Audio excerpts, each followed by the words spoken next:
Tentang sebagian paham menyatakan peringatan Maulid Nabi katanya bid'ah. Maulid Nabi itu bid'ah. Kalau Maulid Nabi bid'ah berarti panitianya masuk neraka. Jamaah yang datang masuk neraka. Yang paling panas nerakanya yang ceramah.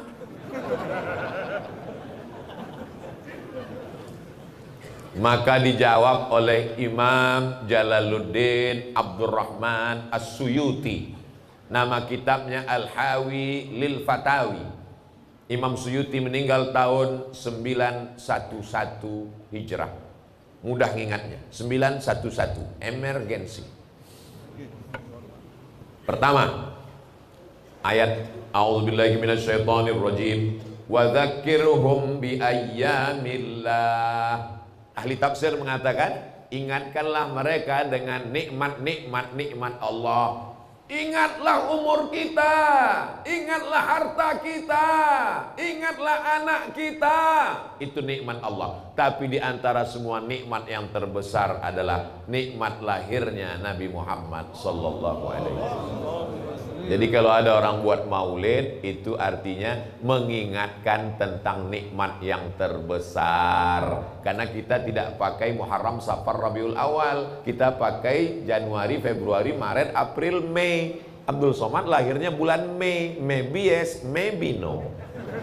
Kalau nggak dibuat di maulid, anak kita nggak tahu. Kami lagi tidur-tiduran di Mesir, di masjid tidur-tiduran. Tiba-tiba datang orang Mesir. Halawa, halawa, halawa, halawa, halawa. Haram alaik ya Syekh. Apa yang jual manisan dalam masjid? Senyum dia.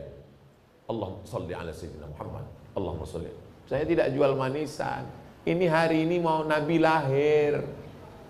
Dagangan saya kasih makan-makan. Begitu cara dia mengenalkan Nabi. Jadi maulid itu sederhana. Pas hari kelahiran Nabi, belikan manisan-manisan, bagikan ke anak-anak. Allahumma sholli ala sayyidina Muhammad. Allahumma sholli ala sayyidina Muhammad.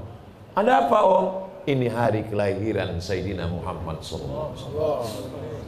Tiba-tiba ada yang ngetuk pintu rumah kami waktu kami ngontrak di Mesir. Dekat dengan rumah Ustadz Munib, dengan dekat rumah Ustadz Lutfi Godal. Assalamualaikum. Assalamualaikum. Kami intip dari pintu. Wah, Sohibul Bait datang, berarti kita rumah belum bayar. Gawat kita ini. Buka pintu, dia datang bawa nasi kuning dengan ayam. Ada apa?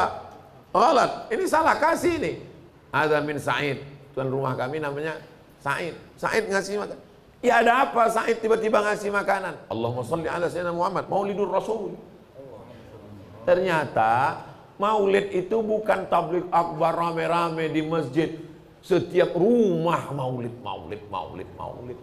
Undang Habib datang rumah, baca burdah, Maulaya salli wa sallim daiman abada ala habibika khairil khalqi kullihim.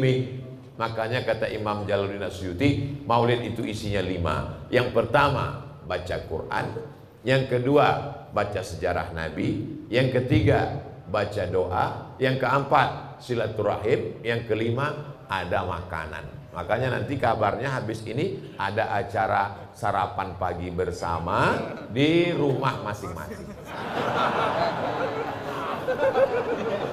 Jamaah yang dimuliakan Allah. Hah? Kata Ustaz Munib maujud kata Ustaz. Supaya orang paham apa itu maulid. 2, baca nanti kitab Al-Hawi Lil Fatawi. Pada tanggal 10 Muharram, hari Asyura, kita melaksanakan puasa. Betul? 10 Muharram puasa. Kenapa kita melaksanakan puasa di tanggal 10 Muharram? Karena bersyukur kepada Allah. Allah sudah menyelamatkan Nabi Musa dan menenggelamkan Fir'aun pada tanggal 10 Muharram. Pertanyaannya, Allah menyelamatkan Nabi Musa itu sudah lama kan? 3000 tahun yang lalu. Kenapa kita di Muharram itu tetap puasa tiap tahun? Kata Imam Suyuti, itu dalil boleh mensyukuri nikmat itu berulang-ulang setiap tahun. walaupun momennya sudah lewat. Dan syukur kita di bulan Maulid adalah dengan tablik akbar, bersedekah, bersyukur atas kelahiran Sayyidina wa Maulana Muhammad sallallahu alaihi wasallam. Pendalilan 10 Muharram itu diambil Imam Suyuti dari siapa? Dari Al-Hafiz Ibnu Hajar Al-Asqalani. Dua Al-Hafiz, Al-Hafiz Ibnu Hajar Al-Asqalani, Al-Hafiz Jalaluddin Abdurrahman As-Suyuti melaksanakan maulid dan membolehkan maulid. Al-Hafiz hafal 300.000 hadis buat maulid. Tiba-tiba ada ustadz hafal 3 hadis kalau laptopnya hidup. Kalau laptopnya mati hadisnya hilang. Mengatakan bid'ah. Saya lebih mau ikut Al-Hafiz Jalaluddin Abdurrahman As-Suyuti dan Al-Hafiz Ibnu Hajar Al-Asqalani. Kalau bapak mau ikut ustadz yang hafal 3 hadis laptopnya hidup, terserah. Saya hanya menjelaskan dalilnya. Manhajuna manhajul bayan. Metode kami hanya menjelaskan dalil. Yang mau ikut alhamdulillah, yang nggak mau ikut ya terserah. Berikutnya, ketika orang melaksanakan maulid itu adalah ekspresi kecintaannya. Maka kata Sayyid Muhammad bin Alawi bin Abbas Al-Hasani Al-Maliki, ahli hadis dari Makkah, doktor dari Al-Azhar, profesor, mengajar di Masjidil Haram. Apa kata beliau? Kalau ada orang bertanya, kenapa kalian buat maulid? Kenapa buat maulid? Berarti sama dia dengan nanya, kenapa kalian bahagia dengan kelahiran Nabi Muhammad SAW? Apakah perlu ditanya, kenapa kau bahagia anakmu lahir? Kenapa kau bahagia kelahiran Nabi Muhammad? Malam Lailatul Qadar mulia, Idul Fitri mulia, baca Quran mulia, tapi semua kemuliaan itu tidak ada kalau tidak ada kelahiran Nabi Muhammad sallallahu alaihi wasallam. Al-Hafiz Al-Maqdisi, ahli hadis, bersyair, idza nambait idza kana hadza kafiran jaa dhammuhu tabbat yadahu fil jahimi mukhlida ata annahu fi kulli yaumil itsnaini abada yukhaffaf anhu al-'adzabu masruran bi ahmada fa kaifa billadzi tula umrihi bi ahmada masruran wa mata muwahhida.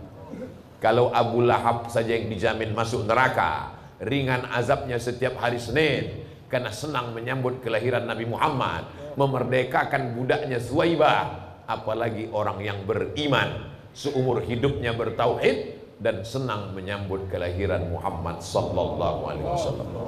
Jadi siapa yang senang maulid, Abu Lahab itu diringankan azabnya setiap hari Senin. Disebutkan dalam Sahih Bukhari, diriwayatkan dari Abbas bin Abdul Muttalib, Abu Lahab diringankan azabnya setiap hari Senin karena senang menyambut maulid. Jadi kalau ada orang Palu maulid tapi nggak sholat, itu setiap hari Senin azabnya ringan.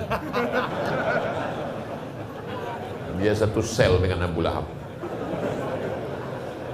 Kalau ada orang yang nggak senang maulid, lebih parah daripada Abu Lahab.